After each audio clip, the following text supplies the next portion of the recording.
नमस्कार, मैं अंकित स्वागत करता हूं आप सभी का हमारे YouTube चैनल ऑनलाइन प्रेप में। आज के इस क्लास में हम लोग हल करेंगे हिंदी भाषा के अभ्यास प्रश्नों को, जो आपकी परीक्षा के दृष्टि से काफ़ी महत्वपूर्ण है। जो भी स्टूडेंट अभी तक हमारे चैनल को सब्सक्राइब नहीं किए हैं, वो हमारे चैनल को सब्सक्राइब कर ले, ताकि आप सभी लोगों को लगातार सभी विषयों का महत्वपूर्ण क्लास और प्रैक्टिस सेट ऐसे ही मिलता रहे। जो भी स्टूडेंट अभी हमारे पेड कोर्स को नहीं ज्वाइन किए हैं, जिनका सपना है बीएड में सरकारी कॉलेज पाना, तो हमारे दिए गए कॉन्टैक्ट नंबर पे कॉल करके, मैसेज करके और क्लासेस को अच्छी तरीके से देखकर वह हमारे पेड कोर्स से ज्वाइन हो सकते हैं। तो हम आप लोगों को बता दें कि हिंदी भाषा के या हिंदी व्याकरण के जो प्रश्न हैं, वह काफ़ी महत्वपूर्ण होते हैं आपके परीक्षा के दृष्टि से, क्योंकि काफ़ी स्कोरिंग होता है, काफ़ी सधे हुए प्रश्न आते हैं, क्योंकि आप सभी लोगों को हिंदी व्याकरण में कम पढ़कर भी अच्छा नंबर ला सकते हैं। इसलिए आप सभी लोग हिंदी भाषा की जो क्लास है उसे ज़रूर देखें, साथ-साथ उसे नोट भी करते रहें। चलिए अभ्यास प्रश्न का शुरू करते हैं। प्रश्न नंबर 1 को देखते हैं, जैसा कि दिया हुआ है स्क्रीन पे कि झांसी की रानी कविता में रस है। ऐसे ही आपके एग्ज़ाम में प्रश्न आते हैं। काफ़ी महत्वपूर्ण प्रश्नों को लेकर आए हैं, तो आप लोग ध्यान से क्लास को देखेंगे। इसका आप लोग उत्तर भी देते चलेंगे कि किसका कौन-सा सही होगा। हम आप लोगों को इसका सही विकल्प बताएँगे। विकल्प ए दिया है वीर रस, बी दिया है भक्ति रस और सी दिया है शांत रस और डी दिया है हास्य रस। आप सभी लोगों ने झांसी की रानी जो कविता है उसे पढ़े होंगे, तो आप लोग इसका सही जवाब दे दिए होंगे कि पहला का जो उत्तर है वह ए होगा, वीर रस। यानी झांसी की रानी जो कविता है उसमें जो रस है वह वीर है। यानी झांसी की रानी किसकी यह कविता है, रचना है, तो आप लोगों को बता दें, इसे भी आप लोग याद रखेंगे, सुभद्रा कुमारी चौहान की। सुभद्रा कुमारी चौहान की यह रचना है, तो इसे भी आप लोग ध्यान रखेंगे। आप लोगों को जो विकल्प दिया है, विकल्प विकल्प के बारे में भी बताते चलेंगे। एक प्रश्न में किस किस प्रकार से कई प्रश्न बनेंगे, एग्जाम में कुछ भी पूछा जा सकता है, तो इसलिए आप लोग ध्यान देंगे। प्रश्न नंबर 2 दिया है, जैसा कि आप लोग स्क्रीन पर देख सकते हैं, इसमें दिया है कनक कनकते 100 गुनी माधकता अधिकाय में कौन सा अलंकार। आप ध्यान देंगे यहाँ कनक कनक यानी कनक 2 बार प्रयोग हुआ है। एक कनक और दूसरा कनक, इन दोनों कनक में पूछा है, या जो दिया हुआ है इसमें पूछा है कि कौन सा अलंकार है। तो आप लोग ध्यान रखेंगे, विकल्प ए दिया है अनुप्रास अलंकार, बी दिया है यमक, सी दिया है संदेह और डी दिया है लाटा अनुप्रास। तो प्रश्न नंबर 2 का आप लोग सही जवाब दे दिए होंगे कि यह कौन सा अलंकार है, यानी यमक अलंकार है। इसका सही उत्तर होगा बी। कैसे? यहाँ दिया है कनक कनकते, यानी यमक अलंकार की जो परिभाषा होती है, क्या परिभाषा होता है कि जब कभी किसी भी वाक्य में आप लोग देखेंगे, जब एक शब्द का 2 बार प्रयोग हो लेकिन उसके अर्थ अलग-अलग हो। जैसे कनक क्या है? कनक एक शब्द है, उसका 2 बार प्रयोग हुआ है। कनक कनकते यानी दोनों का अर्थ अलग-अलग हो, तो वह यमक अलंकार होता है। पहला, जैसे कनक का अर्थ क्या होता है? पहला का होता है धतूरा। पहला कनक का अर्थ धतूरा हो गया और दूसरा कनक का अर्थ क्या होता है? सोना। यहाँ ध्यान रखेंगे कि इसका परिभाषा क्या है कि जब 2 बार एक ही शब्द का प्रयोग हो लेकिन दोनों का अर्थ अलग-अलग हो, तो वहाँ यमक अलंकार होता है। ठीक है? अगला हम लोग देखेंगे, अगला प्रश्न क्या दिया है? प्रश्न नंबर 3 दिया है तरनि तनूजा तट तमाल तरुवर बहुछाये में अलंकार। यानी यहाँ ध्यान रखेंगे, इसे आप जब इस उदाहरण को पढ़ेंगे तो इसमें देखेंगे तरनि तनूजा तट तमाल तरुवर बहुछाये में, यहाँ देखेंगे त वर्णों की आवृत्ति, जो भी शब्द दिया है उस शब्द में त वर्णों की आवृत्ति कई बार हुआ है। यानी जहाँ पर जिस वाक्य में या जिस उदाहरण में देखेंगे कि त वर्णों की आवृत्ति बार-बार हो, वहाँ कौन सा अलंकार होता है? वहाँ अनुप्रास अलंकार होता है। यहाँ ध्यान रखेंगे, आप लोग कभी भी कोई भी उदाहरण दिया हो, उसमें अलंकार पूछा जाए, तो ध्यान रखेंगे कि उसमें जब भी किसी वर्ण की बार-बार आवृत्ति होगा, तो वह कौन सा अलंकार होगा? वह अनुप्रास अलंकार होगा। यहाँ ध्यान रखेंगे, विकल्प ए शब्दा दिया है, विकल्प बी अर्था दिया है। यहाँ ध्यान रखेंगे कि अलंकार के 2 प्रकार हैं। पहला कौन सा है? पहला शब्दालंकार, दूसरा अर्थालंकार होता है। शब्दालंकार में हम लोग क्या-क्या पढ़ते हैं? अनुप्रास को पढ़ते हैं, यमक अलंकार को पढ़ते हैं, जैसा कि आप लोगों को बताएँ, श्लेष अलंकार को पढ़ते हैं, उसके बाद आप लोग नोट भी कर लेंगे। पुनरुक्ति अलंकार को पढ़ते हैं, किसमें हम लोग ये शब्दालंकार में पढ़ते हैं। विप्सा को पढ़ते हैं और वक्रोक्ति को पढ़ते हैं, किसमें शब्दालंकार में पढ़ते हैं। अर्थालंकार में किसको पढ़ते हैं, आप लोग इसे भी नोट कर लेंगे। उपमा अलंकार हम आप लोगों को बता देते हैं, नोट भी कर लेंगे। उपमा को पढ़ते हैं। रूपक, रूपक अलंकार क्या है, वह अर्थालंकार यानी शब्दालंकार क्या होता है, जिसमें आप देखेंगे जिस वाक्य में शब्दों की आवृत्ति यानी शब्दों में चमत्कार हो, वह शब्दालंकार के अंतर्गत आता है। जिस वाक्य में, जिस उदाहरण देखेंगे, जिस शब्द में अर्थ के आधार पर उस जो शब्द में चमत्कार होता है, अर्थालंकार। अर्थालंकार में कौन कौन है, उपमा है, रूपक है, उत्प्रेक्षा है, ये तीनों महत्वपूर्ण है, आप लोग ध्यान रखेंगे। उत्प्रेक्षा, उसके अलावा भी आप लोग नोट कर लेंगे, मानवीकरण है, विरोधाभास है, संदेह अलंकार है, भ्रांतिमान है और अतिशयोक्ति अलंकार है। तो इसे आप लोग नोट कर लेंगे। अगला हम लोग देख लेंगे, इसलिए आप लोगों को बता रहे हैं, कभी भी एग्जाम में पूछा भी जा सकता है कि अर्थालंकार में कौन सा अलंकार आते हैं अर्थालंकार के अंतर्गत, तो ऐसा भी एग्जाम में प्रश्न पूछे जाते हैं। अगला देख लेंगे, जैसा कि आप लोग स्क्रीन पर देख रहे हैं, प्रश्न नंबर 4 में दिया है, लाली मेरे लाल की जित देखो तित लाल में लाली, यहाँ देखेंगे कि इस वाक्य में लाली का अर्थ क्या होगा। लाली का अर्थ आप लोग इसका सही उत्तर देते चलेंगे। ए लाल रंग होगा कि बी भक्ति का रंग होगा, सी तेज होगा या डी गहरा रंग होगा। इस प्रश्न का जो सही उत्तर होगा ए होगा, लाली का जो अर्थ होगा वह लाल रंग से। ठीक है, अगला हम लोग देख लेंगे, भोला दिया है। प्रश्न नंबर 5 में क्या दिया, भोला का विलोम शब्द, यानी आप ध्यान रखेंगे भोला। इसका सही जवाब आप लोग दे दिए होंगे इस प्रश्न को देखते ही। ए दिया है चंचल, बी दिया है चालाक, सी दिया है बुद्धिमान और डी दिया है दुष्ट। तो आप लोगों को बता दे, इस प्रश्न का जो सही उत्तर होगा भोला, यानी भोला भाला का क्या होता है, चालाक। इस प्रश्न का सही उत्तर क्या होगा, बी। बुद्धिमान का क्या होता है, बुद्धिमान का आप लोग दुष्ट का क्या होता है, आप लोग यहाँ पर देख लेंगे कि बुद्धिमान का देख लेंगे कि मूर्ख होगा। क्या होगा, बुद्धिमान का मूर्ख होगा। और दुष्ट का क्या होगा, सज्जन, यह इसका विलोम होगा। तो इसे भी आप लोग ध्यान रखेंगे। और चालाक का क्या होगा, भोला, भोला का चालाक। अगला हम लोग देख लेते हैं, अगला दिया हुआ साकार। साकार का विलोम क्या होगा, तो इस प्रश्न का सही जवाब आप लोग दे दिए होंगे कि प्रश्न नंबर 6 का जो सही उत्तर होगा वह सी होगा, यानी साकार का क्या होता है, निराकार होता है। और निर्गुण, बी विकल्प दिया है। निर्गुण का विलोम क्या होता है, निर्गुण का सगुण, क्या होता है, निर्गुण का सगुण। और अमूर्त का जो होता है वह मूर्त होता है। क्या, अमूर्त का मूर्त होता है। यहाँ पर आप ध्यान देंगे कि साकार जो है, साकार का विलोम क्या होगा, निराकार। अगला प्रश्न हम लोग देख लेते हैं, प्रश्न नंबर 7 में दिया है प्रत्यक्ष का विलोम। ए दिया है अगोचर, बी दिया है अप्रत्यक्ष, सी दिया है अपरोक्ष और डी दिया है अलुप्त। आप लोग इसका सही जवाब दे दिए होंगे, और जो जो प्रश्न है उस प्रश्न का जवाब आप लोग देते चलेंगे कमेंट बॉक्स में। यहाँ देखेंगे प्रत्यक्ष का जो विलोम है क्या होगा, अप्रत्यक्ष। क्या होगा, अप्रत्यक्ष। ये ध्यान रखेंगे, कई बार एग्जाम में प्रत्यक्ष का विलोम पूछा गया, अप्रत्यक्ष का विलोम पूछा गया, तो काफी महत्वपूर्ण प्रश्न है, काफी सामान्य सा प्रश्न है। अगोचर का विलोम क्या होगा, अगोचर का जो विलोम होता है वह गोचर होता है। अपरोक्ष का विलोम जो होता है वह परोक्ष होता है। इसे भी आप लोग याद रख लेंगे, नोट भी कर लेंगे। अलुप्त का जो विलोम होता है लुप्त, क्या होता है, अलुप्त का जो विलोम होता है वह लुप्त होता है, लुप्त का विलोम लुप्त होता है।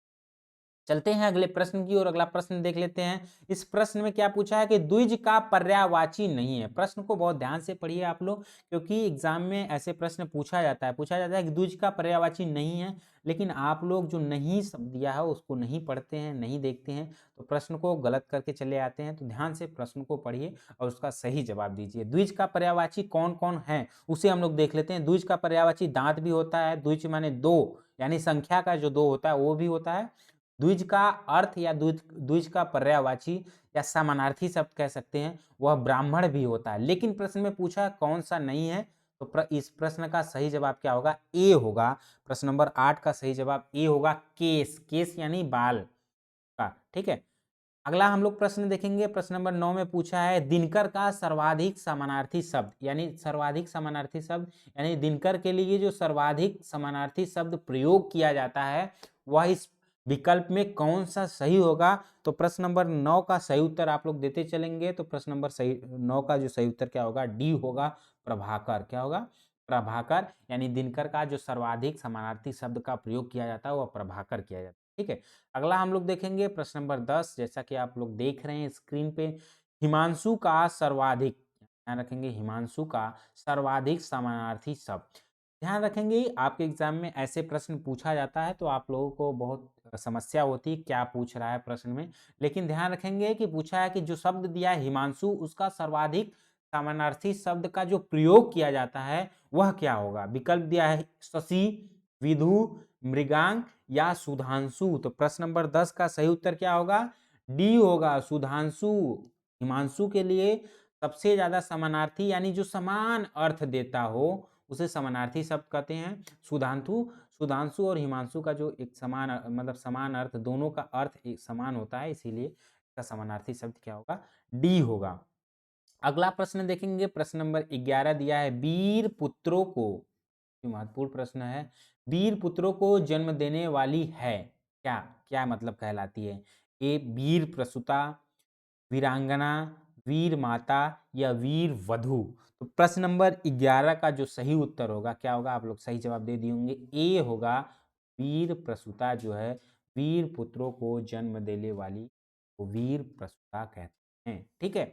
अगला हम लोग देखेंगे, अगले प्रश्न की ओर चलते हैं। प्रश्न नंबर 12 में क्या दिया है, हिंदी के विषय में बाधक है, क्या बाधक है, हिंदी की लिपि, हिंदी विषय के लिए बाधक नहीं होती है। सरल वाक्य की रचना, ये भी बाधक नहीं होती हिंदी विकास के लिए। सरकार की उपेक्षा, अहिंदी भाषी क्षेत्रों की उपेक्षा।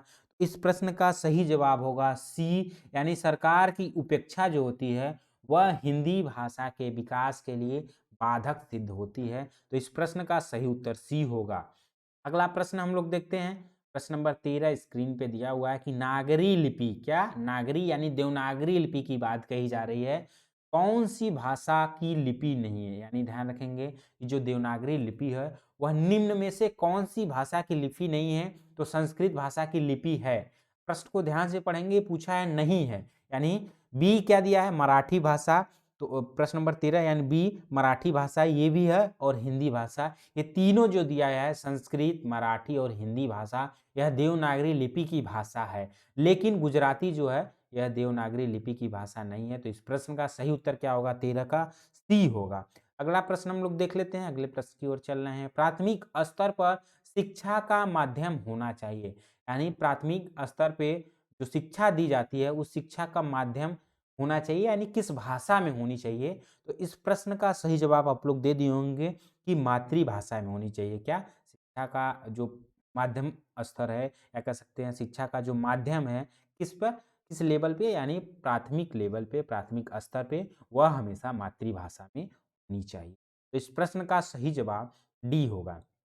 चलते हैं अगले प्रश्न की ओर। अगला प्रश्न स्क्रीन पे आप लोग देख रहे हैं, खड़ी बोली का विकास हुआ, खड़ी बोली का विकास हुआ यानी किस काल में खड़ी बोली का विकास हुआ। तो विकल्प आप लोग देख सकते हैं, आदि काल में, आधुनिक काल में, मध्य काल में, यानी तीनों कालों में। तो इस प्रश्न का सही जवाब क्या हुआ, आधुनिक काल, क्या होगा, आधुनिक काल में, यानी यहाँ ध्यान रखेंगे इस प्रश्न का सही जवाब होगा बी, आधुनिक काल में भारतेंदु हरिश्चंद्र के समय से खड़ी बोली का विकास मानता है, इसे आप लोग ध्यान। अगला हम लोग देख लेंगे प्रश्न नंबर 16, इसमें क्या पूछा है, राम भक्ति विषयक सबसे अच्छी कविता करने वाला कवि। राम भक्ति विषयक यानी राम भक्ति के विषय पर सबसे अच्छी कविता कौन, किसने कहा, तुलसीदास ने। तुलसीदास इसका सही उत्तर होगा बी, तुलसीदास जो है राम भक्ति की सबसे अच्छी कविता कवि हैं। ठीक है, इसे आप लोग ध्यान रखेंगे। अगला हम लोग देखते हैं, अगले प्रश्न की ओर चलते हैं। प्रश्न नंबर 17 में क्या दिया है, महत्वपूर्ण प्रश्न दिया है, साकेत के रचनाकार हैं। आप लोग ध्यान रखेंगे, जो अभ्यास प्रश्न आप लोगों को कराया जा रहा है उस अभ्यास प्रश्न में कई तरह के प्रश्न आएंगे, व्याकरण से आएंगे, भाषा से आएंगे, कुछ रचना जो महत्वपूर्ण लेखक हैं, कवि हैं, उनकी रचनाओं के बारे में। तो सभी की क्लासेस आप लोगों को हर एक टॉपिक वाइज जो है बारी बारी से लगातार क्लासेस कराई जाएंगी। तो जो भी क्लासेस अभ्यास प्रश्न कराए जा रहे हैं उसे मन से पढ़ें, अंत तक पढ़ें, तभी आप सभी लोग जो ये जगह। साकेत के रचनाकार, तो इसका सही जवाब आप लोग दे दिए होंगे। प्रश्न नंबर 17 का जो सही उत्तर क्या होगा, मैथिली शरण गुप्त, यानी मैथिली शरण गुप्त का क्या है, साकेत है। यशोधरा भी मैथिली शरण गुप्त का है, इसे भी ध्यान रखेंगे, यशोधरा यशोधरा इनकी महत्वपूर्ण है, इसे ध्यान रखेंगे। जो बता रहे हैं आप लोगों को, जो रचनाएँ हैं, वह आप लोग नोट कर लेंगे, ताकि एग्ज़ाम में कभी भी आए, जो महत्वपूर्ण रचना है, उनको आप सही करके आएँ। भारत भारती, भारत भारती किसका है? ये भी आपका मैथिली शरण गुप्त का है, यानी यशोधरा और भारत भारती मैथिली शरण गुप्त की यह रचना है। साकेत भी मैथिली शरण गुप्त का है। बी विकल्प क्या दिया है? जयशंकर प्रसाद की प्रमुख रचना के बारे में हम आप लोगों को बता देते हैं, नोट कर लेंगे। जयशंकर प्रसाद की जो प्रमुख रचना है, कामायनी, क्या है? कामायनी, काफ़ी महत्वपूर्ण रचना है, कई बार एग्ज़ाम में पूछा गया है। झरना, क्या है? कामायनी, झरना, आँसू, आँसू और लहर, ये सभी महत्वपूर्ण किसके हैं? जयशंकर प्रसाद के महत्वपूर्ण रचनाएँ। इनके अलावा भी जयशंकर प्रसाद के अन्य प्रमुख रचनाएँ हैं, लेकिन जो आपके एग्ज़ाम के पॉइंट ऑफ व्यू से महत्वपूर्ण है, उसे आप लोग नोट कर लें। रामधारी सिंह दिनकर की महत्वपूर्ण रचना क्या है? उसे भी आप लोगों को बता देते हैं, उर्वशी। आप लोगों को बता दें, उर्वशी दिनकर जी की महत्वपूर्ण रचना है। संस्कृति के 4 अध्याय, से भी आप लोग नोट कर लेंगे। क्या? संस्कृति, उर्वशी एक रचना हो गई। संस्कृति के 4 अध्याय, यह किसकी रचना है? तो दिनकर जी की है। आप लोग जानते भी हैं, पढ़े भी हैं। और अगला जो है रश्मि रथी, क्या है? रश्मि रथी, ये भी महत्वपूर्ण रचना है, किसकी? दिनकर जी की। महादेवी वर्मा की प्रमुख रचनाओं के बारे में आप लोग जानते हैं, जैसे निहार हुआ, बता देते हैं आप लोगों को, निहार हुआ, नीरजा हुआ, यामा हुआ, ये सभी किसकी है? तो महादेवी वर्मा की प्रमुख रचना है। इसे आप लोग नोट कर लेंगे, एग्जाम में पूछा जाता है। आनंद मठ, काफ़ी महत्वपूर्ण प्रश्न है, कई बार एग्जाम में पूछा गया। आप लोग पहले से एग्जाम दिए होंगे जिसमें हिंदी से प्रश्न आए होंगे, तो उसमें जरूर यह प्रश्न आया होगा कि आनंद मठ के रचयिता कौन है। इसका सही जवाब आप लोग दे दिए होंगे, यानी विकल्प डी होगा, बंकिम चंद्र चटर्जी द्वारा जो है आनंद मठ की रचना। ठीक है, अगला हम लोग देखेंगे, काफी महत्वपूर्ण प्रश्न है, प्रश्न नंबर 19 में दिया है, निज भाषा उन्नति अहे सब उन्नति को मूल, किसकी रचना है? जैसा कि हमने बताया कि जो खड़ी बोली का उद्भव या विकास माना जाता है, वह आधुनिक काल से माना जाता है। आधुनिक काल में भारतेंदु हरिश्चंद्र से माना जाता है, यानी निज भाषा उन्नति अहे सब उन्नति के मूल के जो प्रमुख रचनाकार हैं वह भारतेंदु हरिश्चंद्र। इस प्रश्न का सही उत्तर क्या होगा? ए होगा। अगला प्रश्न हम लोग देखेंगे, प्रश्न नंबर 20। प्रश्न नंबर 20 में क्या दिया है? उसने कहा था, क्या? उसने कहा था, लेखक कौन है? उसने कहा था जो रचना है, उसके लेखक कौन है? तो इस प्रश्न का सही उत्तर क्या होगा? डी होगा, चंद्रधर शर्मा गुलेरी की यह प्रमुख रचना है, उसने कहा था। हरिशंकर परसाई की प्रमुख रचना के बारे में हम लोग देख लेते हैं, रानी नागफनी की कहानी। आप लोग नोट कर लेंगे कि रानी नागफनी की कहानी काफ़ी महत्वपूर्ण रचना है, पूछी जाती है एग्जाम में। और हजारी प्रसाद द्विवेदी, इनकी काफ़ी महत्वपूर्ण जो रचना है, बाल भट्ट की आत्मकथा, कई बार एग्जाम में पूछा गया है, इसे ध्यान रखेंगे। बाल भट्ट, बाल भट्ट की आत्मकथा के बाद एक और इनका अशोक के फूल, क्या है? अशोक के फूल, अशोक के फूल, पहले से आप लोग अशोक अशोक के फूल इनका जो उपन्यास है, ये आप लोग पढ़े होंगे। और इसके अलावा भी हजारी प्रसाद द्विवेदी जी के अन्य प्रमुख रचनाएं हैं, लेकिन जो महत्वपूर्ण है आपके एग्जाम के पॉइंट ऑफ व्यू से, उन्हीं महत्वपूर्ण रचनाओं को हम पढ़ेंगे, उन्हीं महत्वपूर्ण तथ्यों को पढ़ेंगे। प्रश्न नंबर 21 और इस अभ्यास प्रश्न का अंतिम प्रश्न होगा। इसमें क्या पूछा है? हिंदी भारत में क्या नहीं है, यानी हिंदी भारत में क्या नहीं है, यानी पूछा जा रहा है कि हिंदी भाषा भारत में क्या नहीं है। तो इसमें राष्ट्रभाषा, मातृभाषा, संपर्क भाषा, ये तीनों हैं, लेकिन विदेशी भाषा है, ये ध्यान रखेंगे। जो भाषा हिंदी भाषा है, वो विदेशी भाषा भारत में नहीं है। तो इस प्रश्न का, प्रश्न नंबर 21 का जो सही जवाब होगा, डी होगा। तो अब आज की क्लास में इतना ही। हम उम्मीद करते हैं कि आप सभी लोगों को आज के इस क्लास में जो हिंदी भाषा के 21 महत्वपूर्ण प्रश्नों को हल कराया गया, वो आप सभी लोगों को समझ में आया होगा। इसका जो पीडीएफ है, जो हमारे पेड स्टूडेंट हैं, उनको टेलीग्राम ग्रुप मिल जाएगा। तो फिर मिलते हैं अगले क्लास को लेकर, अगले नए क्लास में। तब तक के लिए नमस्कार।